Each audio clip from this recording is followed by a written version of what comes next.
The voicemail began with a ragged breath that sounded like a secret scrapping free. A voice said, "I did something I can't undo," and every object in the room stiffened. The blinds cast barcode light, turning the table into a confession ledger. I didn't move, as if stillness could veto the moment. Rowan said, "Where are you?" And the speaker answered with a mercy beep. A second voice I knew too well arrived, soft and sharp. Jonah said, "Don't look for me, and don't touch anything that ends in black." The warning felt less like a rescue than a dare. The chair opposite held a dent like a ghost that refused to stand. Rain tapped the window like a stenographer taking down guilt. Memory dragged in Lila's poster, the ink tired from being believed. Rowan said, "Say it isn't you," to a room that preferred silence. The voicemail ended with a small sound that wasn't speech, like a throat choosing not to be a bridge. The apartment smelled like gone heat and detergent that never promised comfort. I tried to swallow the voicemail by pretending it was a glitch. The clock ticked like it had learned a new word. I sat beside a shape that felt like a missing person's shadow. Be well.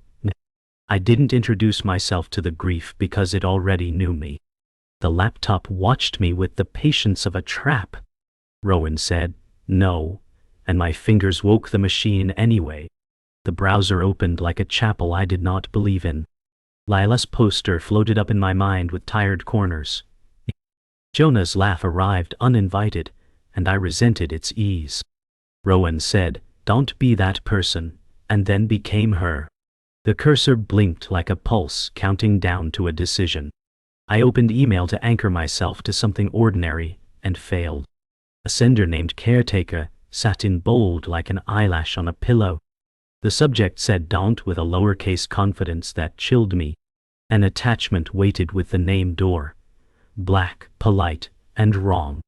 I dragged it to trash, and felt dishonest relief bloom and wilt. Then I opened the trash because fear loves precision. The preview revealed a black rectangle that swallowed the light. Rowan said, "If this is a threat, it's lazy," and the cursor twitched. Metadata flickered a protocol that wasn't a protocol at all. The word, dot.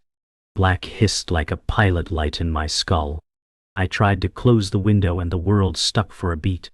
The trap smiled without a face, and I understood its teeth. The preview pane became a door cut from absence instead of wood. It didn't reflect, it consumed. I counted breaths like stairs I was forbidden to step on. The apartment listened the way a witness learns to be furniture. Rowan said, "We're not doing this," and the cursor shivered anyway. A faint ghost of text surfaced beside the black like a bruise. The characters arranged themselves into an address with no home. The word, dot. Black matched the voicemail and tightened my chest. I pressed escape and felt the key return like a withheld apology. A heartbeat later the window released me as if amused. I stared at the empty chair until it felt more alive than I did. The rain wrote its slow indictment against the glass and kept going. I searched the forums that pretend to be lighthouses and are not. The thread title warned like a prayer disguised as code. Someone wrote, "If it ends in black, it's not a site, it's a room." A user named Suture promised that rooms could be escaped. 2 comments below, Jonah advised to bring a witness like a ritual. The date matched the week Lila became a poster. Shame, betrayal, silence, each took a folding chair inside my ribs. Rowan said, "You were my witness to a man not in the room." The chair dent across the table kept its breath held. I screenshotted the page and felt like I'd stolen my own proof. The thread scrolled past warnings that sounded tired from being ignored. The laptop fan rose like a tide, and then went still. The stairwell smelled like wet iron and old apologies as I went down without deciding. The banister was slick, and my palm left a shy print that didn't belong to me. The city wore rain like a borrowed jacket, tight at the shoulders and loud at the cuffs. Neon smudged the puddles into bruised flowers that refused to heal on command. I walked fast because stillness felt like consent, and I was done consenting. Nadia's window burned above the street like a stubborn idea that would not dim. I reached the door, and my phone shivered as if it feared its own news. Nadia said, "Tell me you're not touching anything that ends in duck." The word curled around my ribs, and pretended to be helpful while it hurt. I said nothing, because silence can be truer than denial when shame is fresh. The lock fought me, then yielded with a click that sounded like a deadline. I climbed the stair and the rain kept time on the glass like a metronome. A poster of Lila flashed in a bus shelter and refused to look away from me. Nadia stood in the hall with a pen, and a stare that made lying expensive. Nadia said, "You came anyway," and the truth nodded without asking my permission. Her office light widened across the floor, as if it wanted to include me alive. Inside, her office was a storm that trusted its own maps and deadlines. Files leaned like tired cities against mugs that kept believing in caffeine. A whiteboard held arrows that bruised names I knew too well to forgive. Nadia listened with her whole face, the way good people listen to risk. She traced the word caretaker with her thumb, as if sanding it down to truth. Nadia said, "Jonah warned you, then sent it. That's not a beacon, that's a switch." I swallowed the idea that love can be a lever and not a light. The solder smell from memory crept in with Lila's laughter half erased. I set the phone on the desk like a witness who didn't want eye contact. The blinds cut the room into bars, and the rain paced outside our cage. Nadia said, "What did the attachment want from you besides attention?" I said it wanted obedience wrapped in curiosity and called it safety. The chair under me remembered every hour I had wasted pretending calm. A recorder waited between us like a priest who had heard it all before. I finally said, "He knows my apartment," and the sentence tasted metallic. Nadia wrote quietly, and made space for the fear to fit without spilling. Doing nothing felt like drowning in a bathtub someone else kept filling. So we built a shallow boat, and agreed not to name it Hope Aloud. Nadia rolled out an air-gapped laptop like a sterile altar with rules. She caged it in a Faraday sleeve until the ritual told us to begin. Felix joined by phone, his voice all edges, checklists, and timestamps. He spoke in numbered steps that made fear hold still for counting. "Oh," Nadia said, "if the door opens, we do not cross the threshold." I stared at my hands and imagined a brass knob I would not touch. The script went hunting with its heartbeat, muted to disappear its scent. The address answered with a silence that was not empty, but listening. A small white square appeared like a courtesy card at a dangerous party. It asked in lowercase witness, as if manners could soften a demand. I felt my name lifting inside me like a gull in dark weather. Nadia whispered, "We can stop," and the option hovered, thin as paper. I said, "Let's watch first," and the 6 walls of the room leaned closer. We listened to nothing arrange itself into intent. I didn't type yes, but the thought pressed the key inside my head. The screen tiled into 9 panes that never asked permission to look. In one, my dented chair sat patient as a stand-in that knew its role. Another pane aged Lila from 13 to her poster with clinical theft. Nadia said, "Who fed at your house?" And the answer already had my keys. Jonah's access lived in every drawer I ever labeled ours without care. My stomach became a sinkhole with no tape, cones, or warning lights. The cursor floated like a moth against hot glass and would not land. The hallway cam caught the rain's handwriting sliding down my window. Mwah. A 9th pane watched a door that looked like mine, but darker at the seams. I said, "Close it," and my voice sounded like a borrowed instrument. Nadia's hand hovered over the power, as if power were a kind of prayer. The panes brightened in sequence like a heartbeat refusing anesthesia. Somewhere a relay clicked and named our fear with perfect spelling. A figure passed outside and broke into stripes, then vanished. My name felt like a key I no longer trusted to carry. The grid folded itself into text that preferred cruelty without makeup. It said the witness has been provided like it was doing me a favor. Nadia pulled the power and the screen refused to remember darkness. Another line appeared from inside the paneling of the world we trust. It read she was never missing, and the room's weather changed sides. My breath missed a step, and shame took the open seat near the door. Silence arrived in 3 chairs labeled me, Jonah, and Lila by habit. Nadia said Rowan, and my name felt like a rope braided from facts. I tasted metal and thought of keys that should never have fit.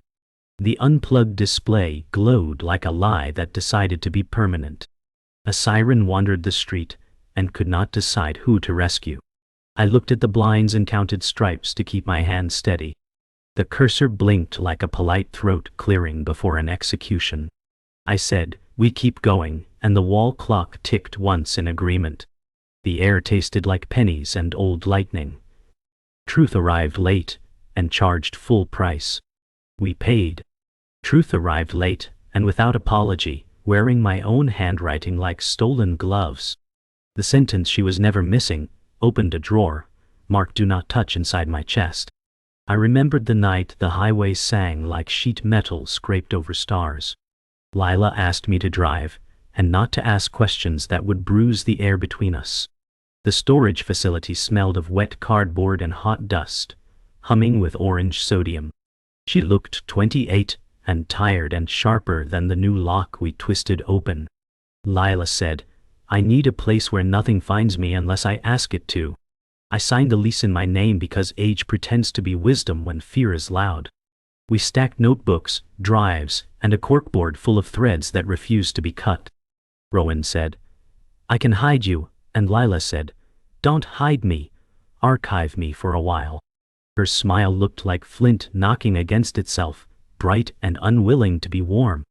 I promised to check on her and left believing that promises could supervise danger. The highway roared past like a crowd that had chosen not to witness the exit. I did not lose her that week. I curated her absence and called it help. Rowan said, "I didn't lose her. I gave her away," and the truth fit like a shackle. The unit was a chrysalis, not a coffin, lit by a bulb that buzzed like gnats. Inside, her order felt like defiance, each box labeled with verbs, not nouns. She had pinned "caretaker" in black capitals, above a web of cable ties and yarn.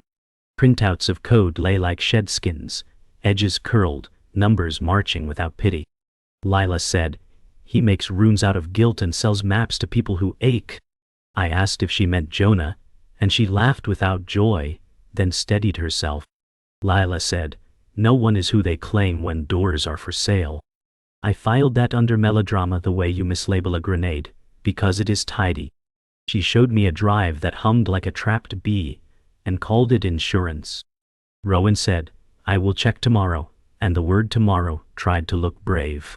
She touched the silver ring on her chain and stared through me to a quieter road. I wanted to be older in a useful way, and found only paperwork to offer. The bulb flickered and the shadows rearranged like accomplices rehearsing lines. I stepped out, and the cold felt earned, like payment for a favor I did not understand. Back at Nadia's desk, the cursor blinked like a small animal, pretending sleep. A chat window opened with our names already spelled correctly, impolite and neat. The handle caretaker typed, "You archived her in a room I built," as if bragging. The sentence landed like furniture pushed across a floor no one owns. Nadia said, "Buy time," and I felt the clock grow teeth inside my throat. Rowan said, "What do you want? Because politeness can be armor if held steady." The reply arrived in a single legal-flavored word that tasted like chalk. It said terms, and the page waited as if paper could smirk without moving. I asked whether Lila was safe, and the cursor paused like a coin on its edge. Nadia scribbled notes while the rain underlined every line twice for emphasis. I watched my reflection in the glass look back like an accomplice with doubts. The room smelled like ink and damp, a courtroom constructed from office junk. Caretaker typed, "Witnesses make exits possible," and the word exits felt holy. I hated that holiness could be rented by any liar with accurate grammar. The terms were not money, which would have been almost merciful in their vulgarity. They were edits. A correction to 3 stories that called departures disappearances. Caretaker wanted our language, the shape of our mouth, admitting we were wrong.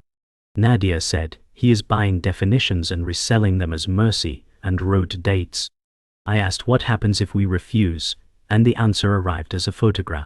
My apartment door stood ajar on the screen, light pooling like milk at the seam. The dented chair posed inside like a hostage that had learned to breathe shallow. I understood that I was not being threatened so much as properly remembered. Rowan said, "Words are doors," and the cursor blinked like a nod I did not want.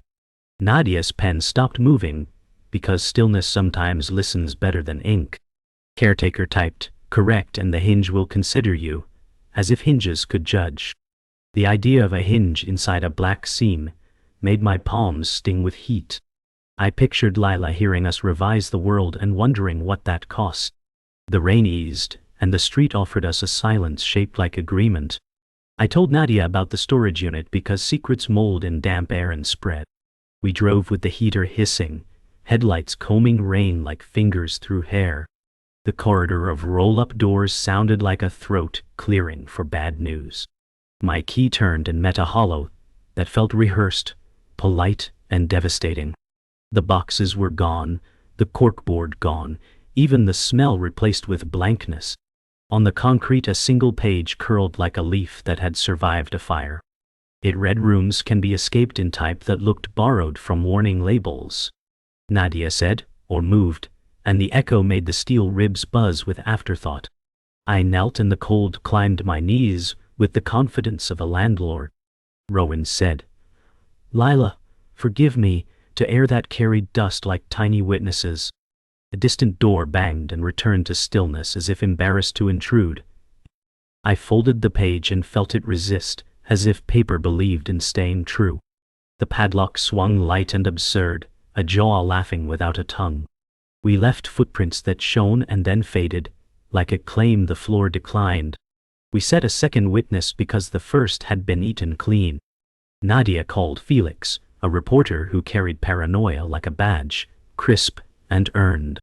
He brought a hardware key in a padded case, the way some carry relics. Felix said, "If it wants a story, we'll give one it can't digest." His eyes scanned the room as though narrative itself might be hiding in the corners. We cleared the table until it looked like it had been scrubbed of guilt. Nadia unwrapped the laptop like a weapon you can't fire without burning your hands. I felt the pull of the black door in my memory, humming faintly, rehearsing. Rowan said, "We don't lie, we mislead," and the distinction felt surgical. Felix tapped the hardware key like he was checking a heartbeat. His grin was brief, calculated, never touching his eyes. Nadia's fingers flew over the keyboard, constructing grief that was counterfeit but convincing. The word "decoy" glowed at the top of her notes like a crime scene label. Felix said, "It will take the bait, but we won't follow it through." I nodded, but the room still smelled like an ambush waiting to close. The decoy was a tragedy with clean edges, built to be swallowed whole. Caretaker arrived with the greeting of a polite executioner. "Good evening, witnesses." His words made the air hum in a rhythm I didn't want to learn. I typed what he wanted, saving it to a drive Felix promised was sterile. Rowan said, "Where is Lila?" with a steadiness my blood couldn't imitate. The reply was a path that didn't belong to any map. Lila.black. Nadia said, "Don't touch it," like a doctor saying, "Don't breathe in." My fingers curled into fists to keep them from knowing the weight of the keys. Felix leaned back, eyes half-lidded, pretending this wasn't the edge of a drop. Caretaker let the path blink once, as if aware that patience was part of the trap. The screen's glow made every face in the room look older, saltier with truth. Somewhere outside, a car passed, its tires whispering like a confidant in a hallway. I kept my eyes on the drive light as it pulsed, pretending to be alive. Memory doesn't always knock, it sometimes shoves the door open without asking. Jonah coming home late, his shirt smelling like solder and someone else's electricity. He'd said he was debugging, but his smile was patched over something jagged. I told myself I believed him, swallowing the lie like aspirin without water. Now the taste returned, bitter and chalky. I pulled open the drawer where unspoken truths lived in envelopes, and warranty folders. A locksmith's receipt stared up at me, dated 2 days after Lila disappeared. Signature, J. Reed. Rowan said, "You mapped me to the absent man in my head." The paper crinkled in my grip, resisting the idea of being proof. Nadia leaned in, scanning the receipt as though words could sweat under scrutiny. The air felt heavier with each corner of the paper I unfolded. I could almost hear the new lock clicking in the dark of that unit. Somewhere inside, the hinge turned in a door I'd never meant to close. Nadia said, "Call him," like it was a key she was willing to hand over. My thumb hovered before pressing, the name Jonah heavy on the screen. He answered too quickly, as if he'd been waiting inside the ring. Jonah said, "Rowan, don't do this here," and my pulse shifted into sprint. Rowan said, "Where would you prefer I learn what you are?" His silence bloomed, fungal and patient, expanding into every corner of the line. I heard the faint scratch of him breathing through teeth. Outside, the rain turned from polite tapping to a full confession against the glass. Nadia watched me from across the desk, arms folded tight enough to lock a vault. My own voice sounded strange in my ears, the echo of a room I didn't remember building. Jonah didn't hang up, didn't speak, just let the connection hold us like a cliff edge. I stared at the blinds until the stripes blurred, as if refusing to stay straight. Jonah didn't confess. He pivoted like a chess player seeing 3 moves ahead. Jonah said, "The rooms help people leave what hurts them," as if architecture absolved him. I told him Lila wasn't a problem to be solved, but a person to be heard. His breath shrank on the line, suddenly human, suddenly not rehearsed. Jonah said, "Bring a witness," and the phrase dug up the forum post like a grave unfilled. I told him we already have, and silence bent the air into something sharp. Then I hung up, because mercy can be denying the stage to someone who craves it. The phone screen dimmed, my reflection shrinking with the light. Nadia exhaled, the sound more verdict than relief. The room felt heavier, but my hands were steadier than they'd been in days. Outside, the streetlights flickered like they were bracing for a storm. My pulse no longer matched the clock's tick. It had found its own tempo. The co-working space smelled like coffee that had given up. Glass walls trapped light in neat, polite rectangles. Jonah sat at the far end of a conference table, smaller than memory allowed. His watch caught the light like it wanted to testify. He slid diagrams toward us as if feeding documents to a paper-hungry animal. Jonah said, "It isn't me alone," his voice low, a plea hiding under a business tone. The diagrams mapped something called stewardship, circles and lines dressed as order. I recognized the logo in the corner, a smaller echo of Lila's corkboard. My stomach dropped, recognizing it the way a body recognizes an old bruise. Nadia flipped a page, her pen moving without mercy. The glass reflected us 3 times over, each version more tired. I could hear the hallway clock beyond the room, ticking like a metronome for a confession. Rowan said, "Then, who else signs the locks?"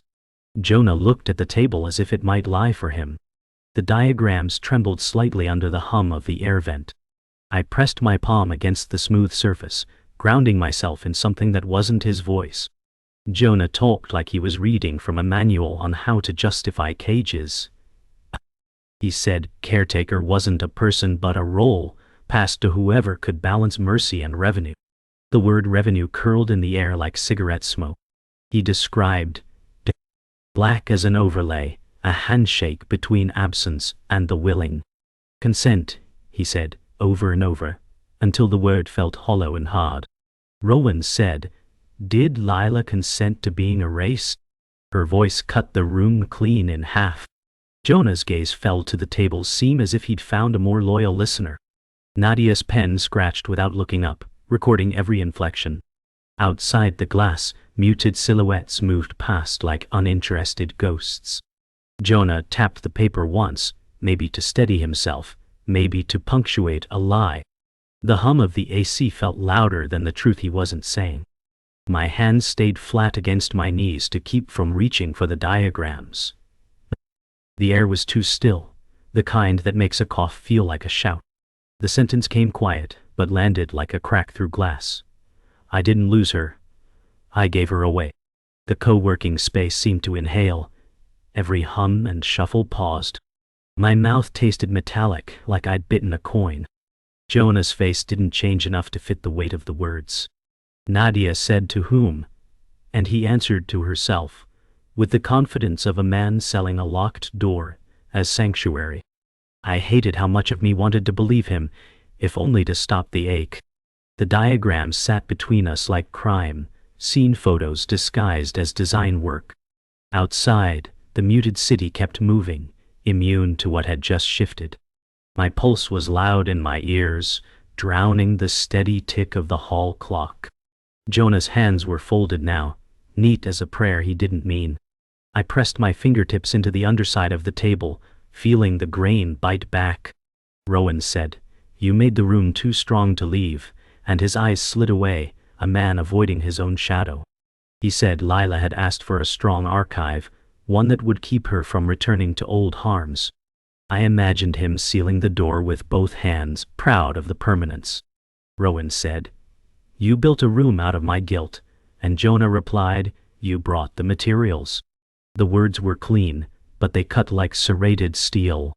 Nadia leaned forward, pen still, her eyes unblinking.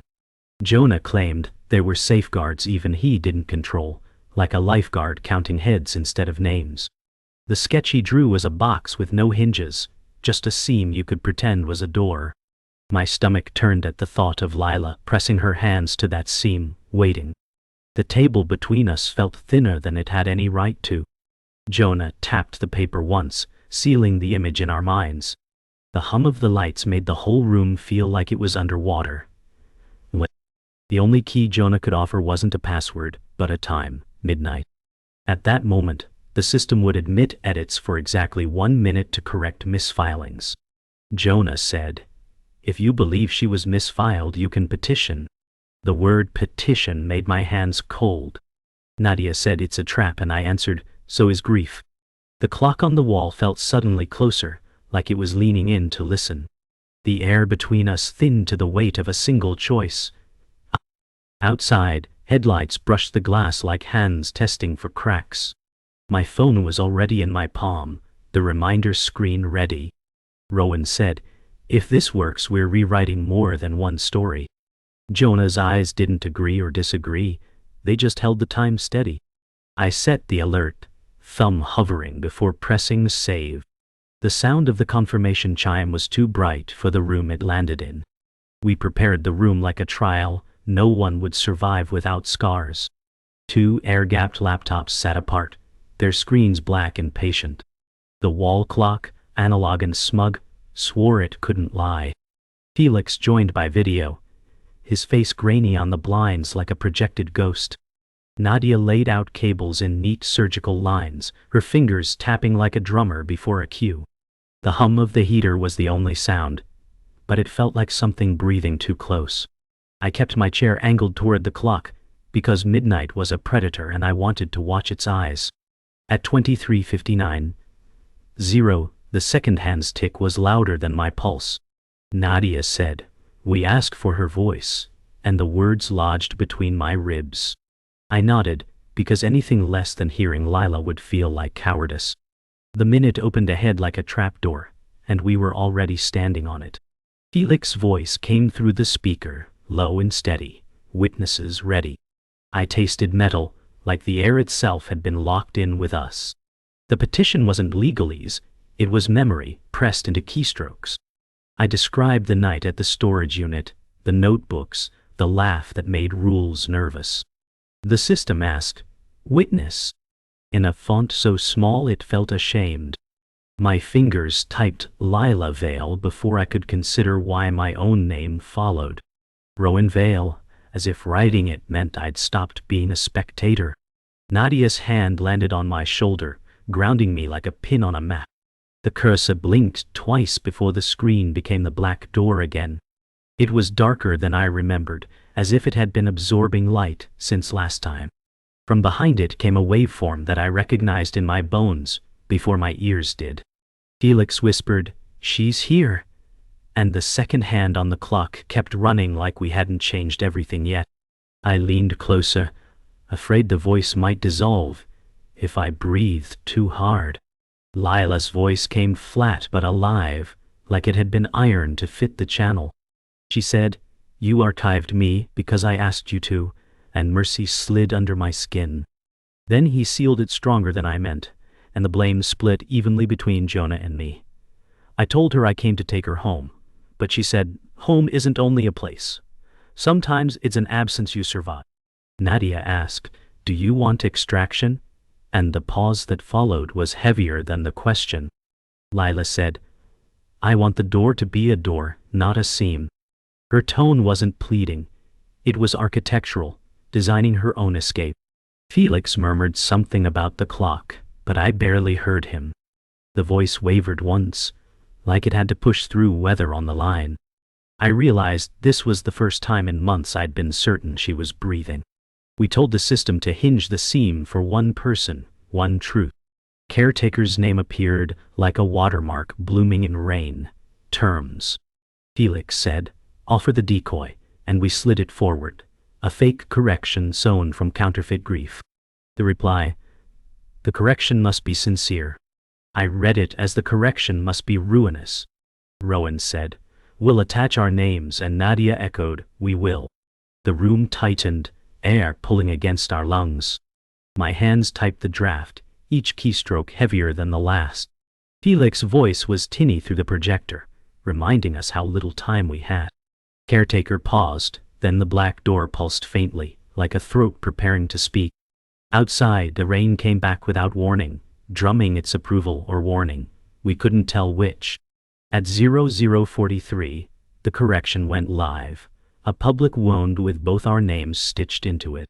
We admitted we had called departures disappearances, fed fear to the public because it fit our certainty. Caretaker replied, "Hinge enabled." The black door flexed, opening like a held breath finally released. Lila's voice inhaled freedom like lungs, remembering work. The clock's second hand clicked on, indifferent to our exchange rate. I felt our reputations collapsing quietly behind us. Nadia closed her notebook without looking at it. Felix whispered, "Done," though it didn't feel like an ending. The rain slowed outside, as if listening for what would step through. I knew we'd traded comfort for reality, and the bargain was brutal but fair. The hinge did not give a person. It offered coordinates that tasted like rust. We drove through a city rinsed thin by rain and early hour regret. Warehouses hunched along the river, as if ashamed of their square shoulders.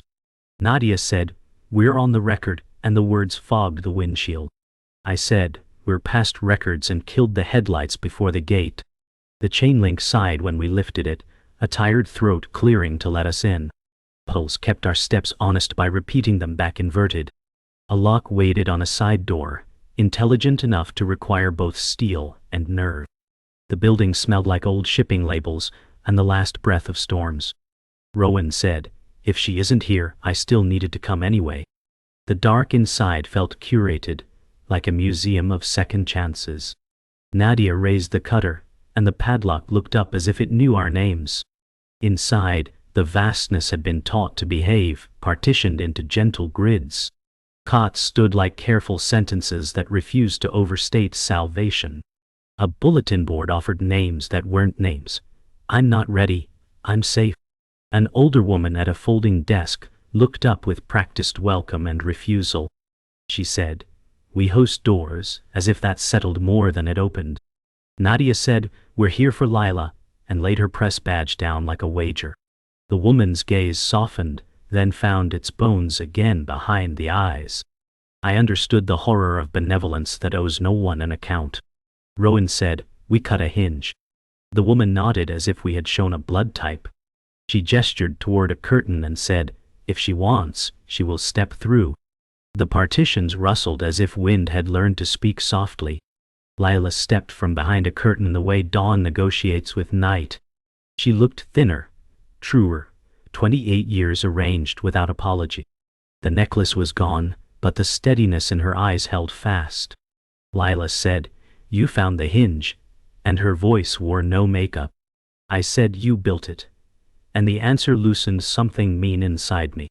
Nadia said, "Will you come with us?" And the question tried to be gentle.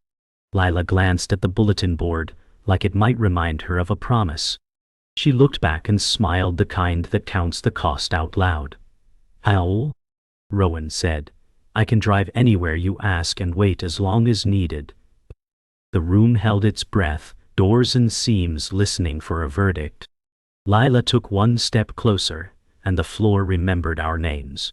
She said, "Not yet," and the room changed its shape to fit the truth. Lila explained that she came here to stop being useful to the wrong love. She said, "The archive paused the world long enough for me to hear myself." I said, "It wasn't mercy when he sealed it, and meant Jonah and me." Lila nodded, then added, "I want the hinge to stay for others who will need it." Nadia said, "What do you need from us?" and held the words steady. Lila said, "Let the truth be expensive without asking me to reimburse you." The administrator looked away to give us privacy she still protected. I felt the urge to promise rescue shrink and refine into respect. Rowan said, "I will be outside when you decide to call." Lila squeezed my hand like a contract written in skin and weather. We left when the rain had finished arguing with the street. Dawn washed the city without forgiving it. Outside the door, air tasted like metal leached from decisions. I sent Jonah the correction and a screenshot of the hinge like a receipt. He replied, "I was wrong," 3 words that measured inventory, not remorse. I let them sit in my palm, unspendable currency from a closed store. Nadia said, "This won't land softly," and the sentence didn't try to soothe. I said it shouldn't and turned my phone to airplane, then off. The warehouse settled behind us like a chest that had decided to keep breathing. We walked toward the car, and the puddles refused to mirror our faces. Rowan said, "I will wait," though no one asked for the promise. The morning opened, narrow but passable, like a road after the plows.